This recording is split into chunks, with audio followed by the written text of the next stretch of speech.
The time has come to awaken the hero within. Engrave thy very heart.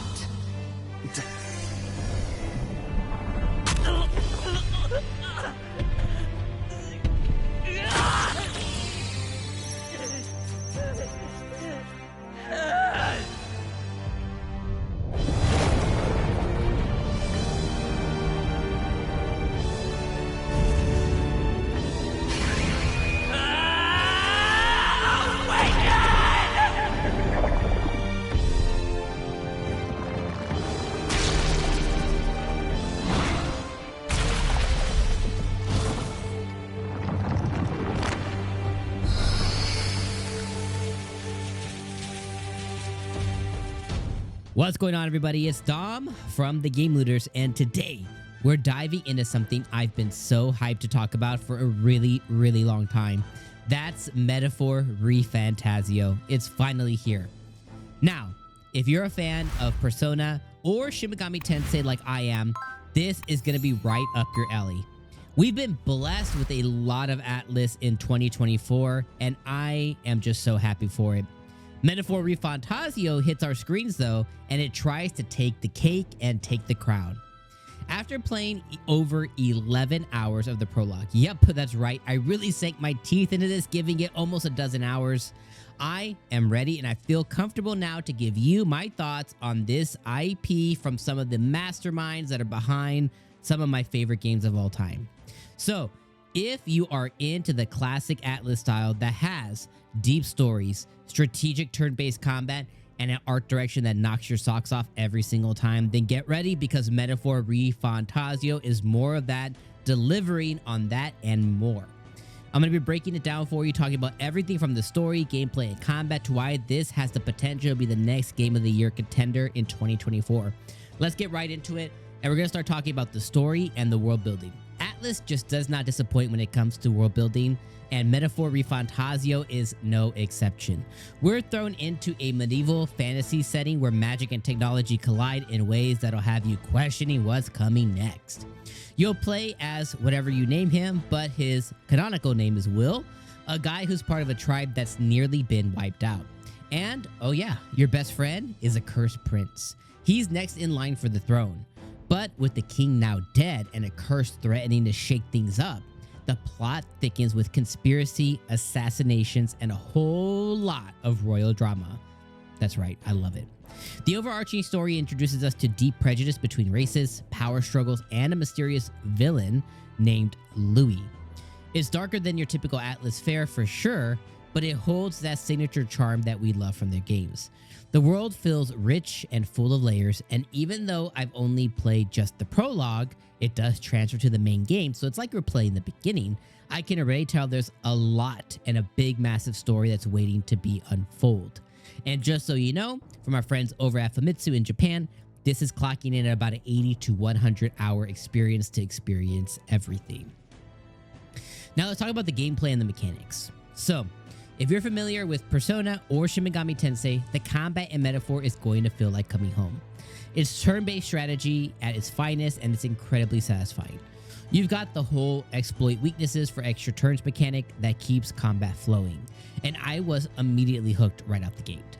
The battle system feels fresh, but retains that classic Atlus depth that we all come to love. And if you haven't come to love it, you will here. Archetypes are a new introduction. They are going to be your go-to powers for powers and abilities right here. They're going to act similar to Personas, and there is even kind of, I've seen, like, not mentioned, but I've seen screenshots and video of there actually being kind of Personas in the game, and more to come with that. So you can also mix these in and match them to create new strategies that are going to suit your style. You can basically switch archetypes for whatever character whenever you want. Now, one of my favorite things is how Metaphor handles weaker enemies. So if you're leveled up and you outclass the mobs, you can wipe them out instantly. No waiting, no nothing. You're going to be snagging all of that sweet experience and the loot that they potentially will drop. It's a small touch, but it keeps the pacing tight. Especially in later stages of exploration, you'll be dealing with an action bar that brings some real-time elements into the mix. But don't worry, it never feels overwhelming. The balance is perfect, and it's a perfect blend between action and strategy. It's just nailed down perfectly. So let's dive a little bit deeper. We're going to talk about the combat system and the archetypes, okay? This is where Metaphor is just, I mean, it shines everywhere, but it definitely shines here. And the archetypes are a big game changer. Think of them as like your toolkit to battle. Again, I mentioned earlier, but they're very similar to Personas, but they kind of have like a twist, right?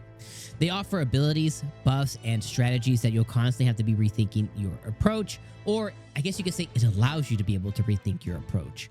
The combat is tactical, requiring you to be smart with your moves, especially during those more intense boss fights, and they do get intense. Trust me, once you start merging those archetypes to create even more powerful combinations, you'll feel unstoppable.